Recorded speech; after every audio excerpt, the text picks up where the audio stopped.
اور پھر دوسری حدیث بخاری مسلم میں آتا ہے کہ نبی علیہ السلام نے فرمایا کہ مہینے میں 3 تو روزے رکھ لیا کرو، گویا ایسا ہی ہے کہ تم نے ہمیشہ کے روزے رکھ لیے۔ اور صحیح مسلم میں حدیث ہے جو رمضان کے روزوں کے بعد 6 روزے شوال کے رکھ لے وہ ایسا ہے گویا وہ ہمیشہ روزہ رکھنے والا ہے، صوم الدہر ہے۔ وہاں بھی صوم الدہر کے سر اسی وہ والے ہیں، اسی بڑے شعار ہیں، ہم شوال کے 6 روزے رکھ لیتے ہیں اور ہم صوم الدہر ہم بھی ہیں۔ یہ تو ایفرٹ کی بات ہے نا، آپ زیادہ ایفرٹ پٹ کر کے جو ثواب کماتے ہیں، ہماری تھوڑی سی ایفرٹ سے، کیونکہ ہم علمی کتابی مسلم ہیں نا۔ صحیح مسلم میں حدیث ہے نبی علیہ السلام ایک دفعہ فجر کے بعد کہیں چلے گئے تو جاتے وقت انہوں نے دیکھا کہ حضور کی جو بیوی ہے نا سیدہ جویریہ، وہ مصلی پہ بیٹھی ہوئی ہے۔ نبی علیہ السلام کافی دیر بعد سورج خوب چڑھ گیا تو واپس آئے تو وہ ابھی تک ادھر بیٹھی ہے۔ آپ فرمایا تو صبح سے بیٹھ کے عبادت کر رہی ہے یا رسول اللہ؟ آپ فرمایا تو صبح سے بیٹھی ہے اور میں نے 4 کلمات صرف 3 دفعہ پڑھے ہیں، تجھ سے زیادہ ثواب مجھے مل گیا۔ سبحان اللہ وبحمدہ عدد خلقہ ورضا نفسہ وزنۃ عرشہ ومداد کلماتہ، یہ کلمات میں نے 3 دفعہ پڑھے ہیں، تجھ سے زیادہ ثواب کما لیے۔ سر ہم شوال کے 6 روزے رکھ کے رمضان کے بعد پورے سال کے روزے رکھ لیتے ہیں۔ آپ کو زیادہ شوق ہے آپ ہر مہینے 3 روزے رکھ لیں، وہ آپ 36 رکھ کے کمائیں گے، یہ 6 سے کما لیں گے۔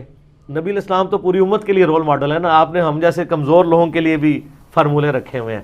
صحیح مسلم میں حدیث ہے نبی علیہ السلام فرمایا تم میں سے کوئی طاقت رکھتا ہے کہ روزانہ 1/3 قرآن پڑھ لے؟ صحابہ نے کہا یا رسول اللہ ہمارے اندر کہاں سے طاقت اتنی ہو سکتی ہے؟ تو آپ فرمائے تم کیا 3 دفعہ سورہ اخلاص نہیں پڑھ سکتے؟ سورہ اخلاص پڑھنا 1/3 قرآن کے برابر ہے، تو 3 دفعہ سورہ اخلاص پڑھ لو تو پورا قرآن ہے، 1 دفعہ پڑھ لو تو 1/3 قرآن ہے۔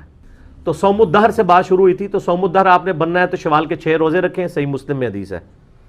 اس میں یہ بھی ضروری نہیں ہے کہ یکم شوال کے فوراً بعد رکھ لیں، پورے شوال کے مہینے میں جس وقت مرضی چاہے رکھ سکتے ہیں۔ بعض کہتے ہیں جی ایک فوراً رکھ لو عید تو بعد باقی کر لو، اور نہیں سر شوال میں جس وقت مرضی رکھیں، ٹھیک ہے۔ لیکن اس حدیث میں الفاظ ہیں جس نے رمضان کے روزے رکھے اس کے بعد 6 شوال کے رکھے، یہ نہیں کہ خالی کو 6 دن رکھ لیتے ہو صوم الدہر ہو جائے گا، رمضان کے مہینے کے بعد۔ اور اگر اس سے آگے بڑھنا ہے تو مہینے میں 3 روزے بخاری مسلم میں آتا ہے، وہ بھی صوم الدہر ہے۔ بلکہ بخاری مسلم میں ایک حدیث یہ بھی ہے، میں بخاری مسلم کہہ رہا ہوں تو یہ نہ سمجھیں کہ بزرگ فرماتے ہیں حضرات فرماتے ہیں، نہ، میں بڑی ذمہ داری کے ساتھ یہ حدیثیں بیان کر رہا ہوتا ہوں، ریفرنسز بڑی ذمہ داری سے کوٹ کر رہا ہوتا ہوں۔ بخاری اور مسلم میں حدیث ہے کہ حضرت ابو ہریرہ کہتے ہیں مجھے نبی علیہ السلام نے یہ نصیحت کی تھی کہ 3 کام کرنے ہیں۔ نمبر 1 مہینے میں 3 روزے، اور مسلم شریف میں حدیث ہے کہ نبی علیہ السلام 3 روزے جو ہے نا وہ کسی بھی وقت رکھ لیا کرتے تھے، اور سن نسائی میں ہے کہ آپ علیہ السلام عموماً ایام بیز رکھتے تھے، چاند کی 13، 14 اور 15 کو، جب چاند یعنی وہ گول ہو جاتا ہے، ایام بیز یعنی گول چاند کے روزے۔ تو 3 کام مجھے وصیت کی تھی نبی علیہ السلام نے کہ مہینے میں 3 روزے، اشراق کی نماز روزانہ نفلی نماز ہے، اور تیسرا فرمایا کہ سونے سے پہلے وتر پڑھ لینا ہے۔ ویسے افضل تو ہے آخری رات میں پڑھیں، لیکن اگر آپ اٹھ نہ سکتے ہوں تو آپ کے لیے بہتر ہے رات کو پڑھ کے سوئیں۔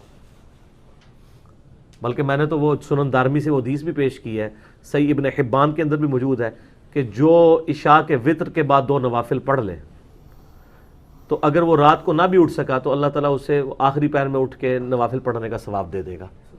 تو یہ میں نے ہر چیز میں شارٹ کٹ کٹے ہوئے ہیں، لیکن کولو بنا کے نہیں، احادیث کی روشنی میں، ٹھیک ہے۔ فجر سے اشراق تک میرے لیے اعتکاف مسجد میں مشکل ہو گیا تھا علماء کی محبتوں کی وجہ سے، تو میں نے اس کا آسان راستہ وہ صحیح مسلم کی حدیث سبحان اللہ وبحمدہ عدد خلقہ ورضا نفسہ وزنۃ عرشہ ومداد کلماتہ 3 دفعہ پڑھ لیں، ٹھیک ہو گیا۔ تو ہر ایک آپ کے پاس الٹرنیٹو موجود ہے کہ ہم لوگ یعنی اس چیز کا اہتمام کریں کہ عمل استقامت کے ساتھ کریں، کیونکہ بخاری مسلم میں حدیث ہے، ام عائشہ کہتی ہیں کہ نبی علیہ السلام نے فرمایا کہ وہ عمل جو تھوڑا ہی کیوں نہ ہو استقامت کے ساتھ ہو وہ اللہ کو محبوب ہے اس عمل سے جو بہت زیادہ ہو لیکن استقامت کے ساتھ نہ ہو۔ یعنی ایک دن بندہ 1000 دفعہ درود شریف پڑھتا ہے، اگلے دن 100 دفعہ، اس کی بجائے روزانہ 100 دفعہ پڑھ لیں،